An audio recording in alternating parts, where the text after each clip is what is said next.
Welcome to the first week of our new series for the season of Advent. We're calling it A Classic Christmas.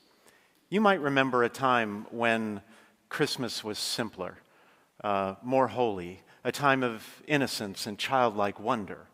Well, in this series, we're looking at how to reclaim all that was magical about the season. And today I want to talk with you about believe again. Believe again. You know, I often think of certain times in my childhood, formative moments when I was very young, that had a big influence on me. For example, when I was about 3 or 4, we lived in an apartment while our new house was being built. On Halloween, my mom took me trick-or-treating around the complex. I was having a great time until one of our neighbors jumped out at me dressed in a red devil suit. Well, it scared me to death. I screamed, and then I cried all the way home. I will never forget that traumatic incident. Then, a year later, when we were in our new house, one of our neighbors took us around in his Jeep Cherokee.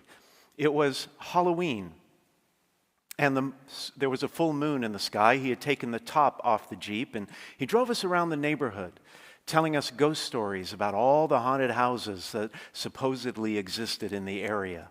It was spine-tingling and super fun. I never forgot it. Then the year after that, my parents had a bonfire party on Halloween. And my older brother and I, we made a haunted house out of every room of our home, and we led the guests through that creepy creation we had made together. It was so much fun. Ever since, I have been trying to recreate those classic Halloweens of my childhood. And it's the same with Christmas. I remember going to bed on Christmas Eve by candlelight, a Scandinavian tradition. We also lit the Christmas tree with real candles, and I'll never forget how mesmerizing the light was. One of my earliest memories was falling asleep, trying not to fall asleep on Christmas Eve, listening for Santa's sleigh to land on our roof. And sadly, I never did catch him in the act. But I think we all have these early experiences of wonder, excitement, anticipation, and pure joy as children. But somewhere along the line, as adults, the shine of life begins to wear off. We become more cynical, more disbelieving. We lose all that was wonderful about our childhood. But Christmas is a time to believe again. After God rescued the Israelites from slavery in Egypt, he led them across a vast desert to a place he called the Promised Land. They had some battles to fight, giants to defeat, enemies to overcome, but eventually there was peace in the land and things were good. After King David died, however, there was a long, slow decline. People forgot about God and his commandments. They started worshiping other gods. The rich took advantage of the poor. Merchants cheated their customers. Kings and governors led the people astray, and the priests weren't much better. Eventually, the nation erupted in civil war. There was so much fighting, rivalry, and jealousy between the two sides that the whole nation became weak, and that made them vulnerable to their enemies.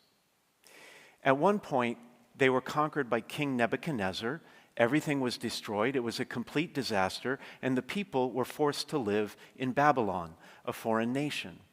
Now, some thought at first that this would last only a short amount of time. The political landscape would change, and God would find a way to rescue his people. But nothing happened for a long, long, long time. I can just imagine how the first generation of exiles thought that things were going to get better real soon. They knew that they had done wrong by God, and that's why all these things had happened, but they still believed that God would not forget them.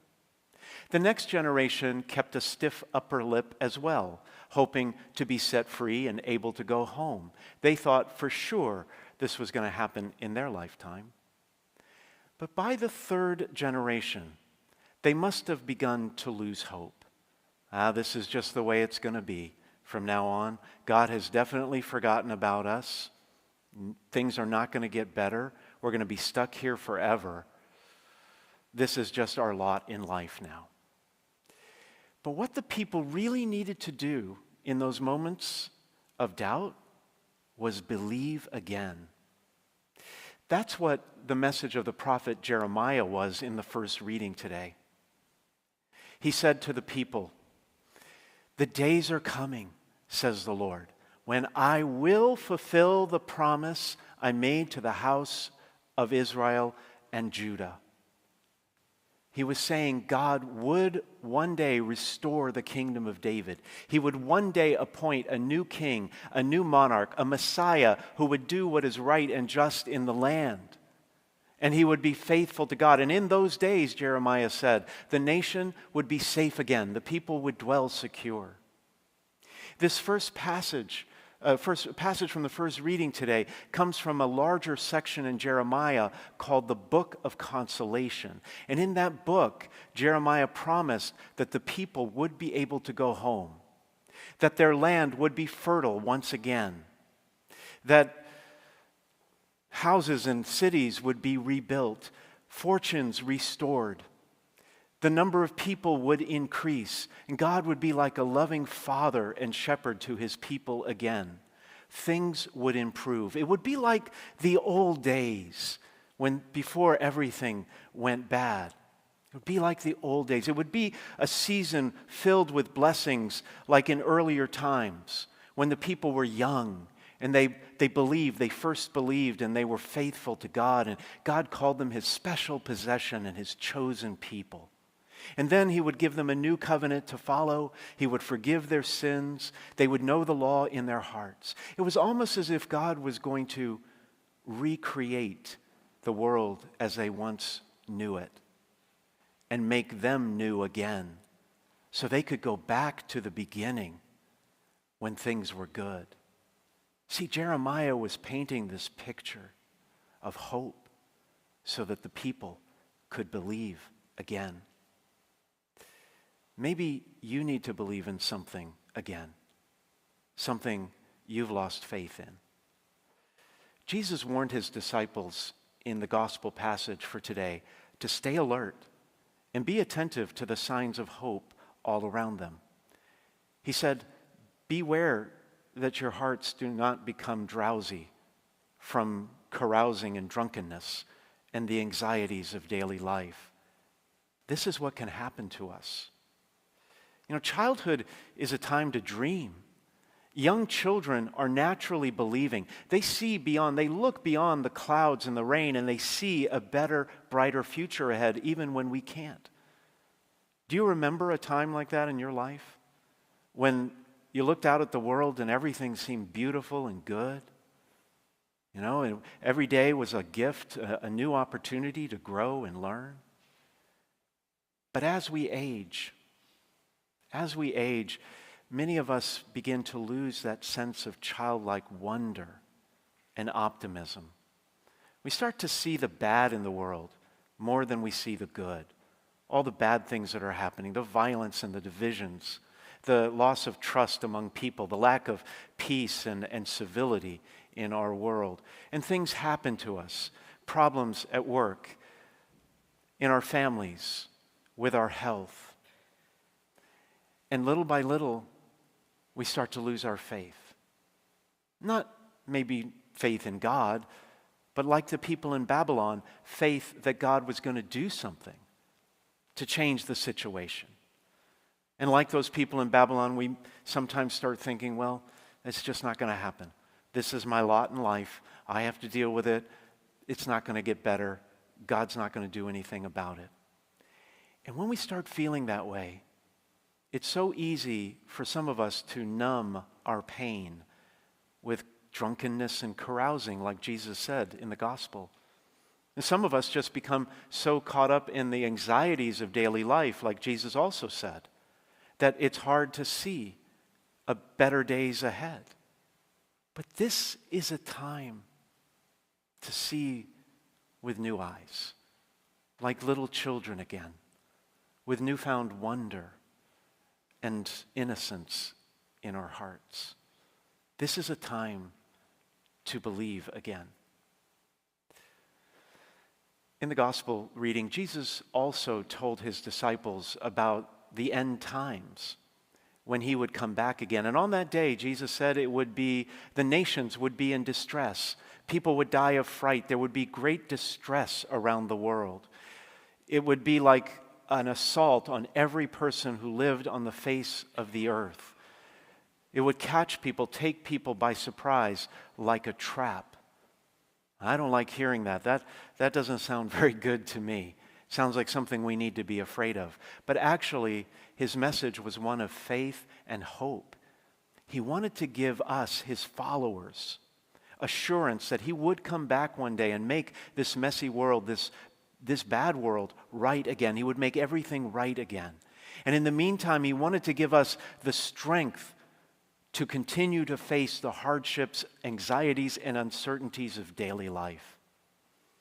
Because those who can do that, those who are prepared and ready when he returns, for those who have not lost their faith because of those anxieties and uncertainties and hardships, his return will not be a day of tribulation, but a time of salvation. That's why he said in the gospel, when these signs begin to happen, stand erect, raise your heads, because your redemption is at hand. Many, many people today are suffering. I meet them all the time. They're suffering from hardships and the anxieties and uncertainties of daily life, just like Jesus was saying. Maybe some of you are. I know some of you are. You lost your job, you're worried about your finances, how you're going to make ends meet. Or you've got a job, but it's not going well. Your coworkers stab you in the back, your boss is kind of a tyrant, he gave you a bad review, it wasn't fair, but you don't think you can get a new job right now. Maybe your marriage has grown cold, and you don't see how you could ever recover that magical feeling you had on your wedding day. Or maybe you're like me, and you're just so weighed down with all the anxieties and all the burdens and the hectic pace and the running back and forth and the daily demands and the deadlines that it's crushing your soul little by little and zapping the wonder right out of you. Perhaps your health is in jeopardy. You were going along fine, but then the doctors dropped this bombshell, and now it looks like the beginning of a long decline. These are the times when we need to stand up in faith, when we need to stand tall in faith. These are the times when we need to raise our heads and believe again, because our redemption is at hand.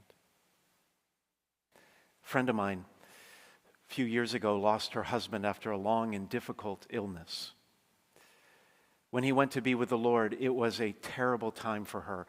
She loved him deeply and missed him terribly. She felt so lonely, and she went through a very long period of mourning. It lasted years and years. She got grief counseling, joined one of our small groups, came to see me several times, but nothing worked. She just had this heaviness on her heart that wouldn't go away. She felt helpless and unable to change the situation. She knew, obviously, she couldn't bring him back, but every time she thought about trying to overcome her sadness and get on with her life, she just felt guilty. My friend lost faith that she would recover from this loss. She didn't believe that she would ever feel normal again. But then, one day, a few months ago, she sent me a text. She said, "Father Roger, I've turned a corner. I feel like my old self again." For the first time, she started thinking about the future, new possibilities, the next steps that she could take to become the person God wanted her to be in this new phase of her life. She said that she had been blessed with a miracle because, in her words, the love, joy, and a glow had returned to her heart. She said it was like the light of Christ offering her a new and better future. For the first time in a long time, my friend believed again. She believed again. Is there something you need to believe in again? Like finding that new job? Getting your finances back in order? Writing that book or starting that new business you've been dreaming about and talking about for so long?